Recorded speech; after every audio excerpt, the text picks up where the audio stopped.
Hi guys, this is Maria. Welcome back to my channel. In today's video, I will be going over quite a few activities that can help you encourage your child's reading skills. They can be at different levels. I have a 3-year-old and a 5-year-old, and I'm working on different tasks with them.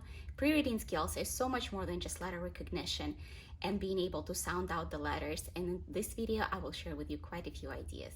If you're new to my channel, welcome. I'm a mom of 2. As I mentioned, my kids are 3 and 5. And on my channel, I largely focus on Montessori approach, activities for children, and all kinds of mommy-related content like day in the life, activities for children, and all that good stuff. So if that's the kind of content you're looking for, click that subscribe button and follow along.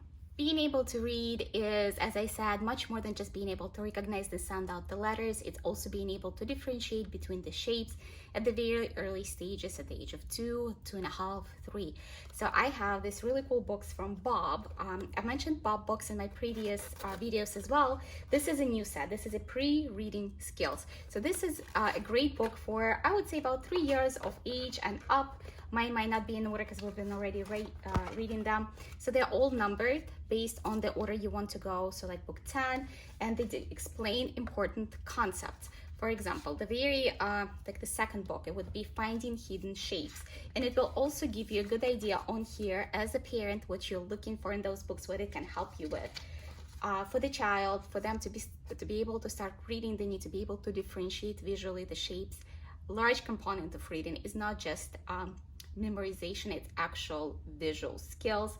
So in this box here, they will be able to sort and find the objects between the similar objects in a fun, very fun way. So in general, this box, it's a set of 12. They go over a lot of really cool concepts that will help to prepare your kid. Another really important exercise for pre-reading is also building patterns. I'm gonna go over these books and I'll show you a few activities. I've shared pattern making in many of my videos with Play-Doh and stuff, so I'll layer a few videos for you. But basically with the patterns, they help your children to understand the correlation between the objects and how the patterns are built, which helps them to read the text. Another thing that actually in Montessori approach is that all of the materials, when you present it to younger children, like in toddler, are always done from left to right to train their eyes go from left to right when they're doing the sorting work, wherever they're doing. You always want them to cross over and look this way and move their head the other way. That's because that's how we read and write. The next big part of pre-reading skills is phonetic awareness. What phonetic awareness is basically being able to hear a sound and visualize what letter that sound corresponds to, or at least being able to say it. For example, I say ball and your child is like b, b, b, ball, and then they can connect that sound b to the letter B. The way you build up on this, you start with your letters, right? You say, oh, what letter is that? L, L, L, L. And then what we've done at the house, we would also go on a scavenger hunt and find all of the objects that start with L to practice that specific sound. I filmed a whole series of videos on homeschooling, like homeschooling vlogs that I've done over the past few months. And I've showed you how you group the letters when you start doing the phonetic awareness. The reason why you want to group them in a certain way is as your child is getting ready and they're able to sound out, let's say they know that letter, this is letter M, and it makes sound M, M, M. You can start building up the words. It's pretty easy. The first group of words that you will be working is at words, so everything that ends up with at. So the at words such as set, and you teach your child how to blend those letters together. So you go as S, S, at, S, at. So your child will say those, but the ability to blend actually comes next. And then you go through all of the consonants. M, at, mat, h, at, hat, k, at, cat, r, at, rat, and b, at, bat. Another thing that you can do is your child mastering this and understands all of the sounds. That's what I've been doing with Scarlett now. I do bat, and then we do bam. Try to stick to the sounds that stay the same. Like for example, you don't want to do bar because now that's confusing. So you want to keep it as simple as possible. Now, when you're at this stage of reading already, I found that this book of Bob books as well, this set for kindergarten has been really great. And the only thing with Bob books, you have to be careful. You need to make sure that your child is actually reading the words versus just memorizing them.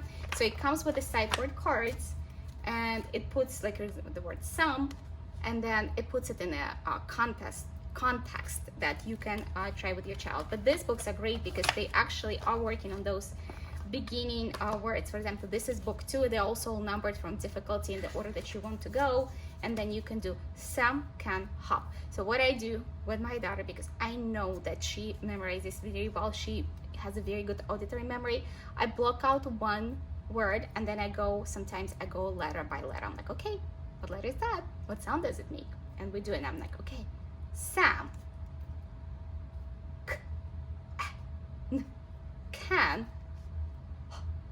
So when you're working with your child on the pre-reading skills, such as phonetic awareness, also rhyming is a big part. Trying to do all kinds of activities of like rhyming. You can create either a little basket with objects that rhyme, or just go around the house and be like, oh, drum. What rhymes with drum? Gum. Why do they rhyme? They both end at M, so your child will be able to start dissecting the words. What we're doing right now with Scarlett, she's like, Daddy, D starts with D. Baba, b starts with B. So we are going kind of backwards now that we know all of our letters and sounds. Now we're trying to, by sound of them, try to realize what letter it is. As we're progressing in our reading and in our ability to recognize the letters and words, I started buying more of those I Can Read books. And for Scarlett, I actually found these Pinkalicious books were really cool. They have really sweet stories. I'm sure you know Pinkalicious if you have a little girl. Then we also have Amelia Bedelia, which is really fun as well. And for Justin, I started buying this Storybots Triceratops, and there is a whole series. Now, one thing that I actually did not know, and you might not know as well, on the back of all those books right here, it says J. For example, here it's H. This tells you actually a level of your child, and typically J and H is like end of the first year in elementary, maybe begin second year. So if you have a kindergartner, these books will not be appropriate for them to read on their own. Just be aware of that. When you read those books, and what I do with those books typically is I just block out a certain word. For example, I know that she knows all those letters that we worked on, and then I can see on this, let's say the word he, right? It's he. So I'll block out this word specifically and I'll have her read it. I don't have her read it the whole thing for me. With Triceratops, this is a great book for like younger little boys.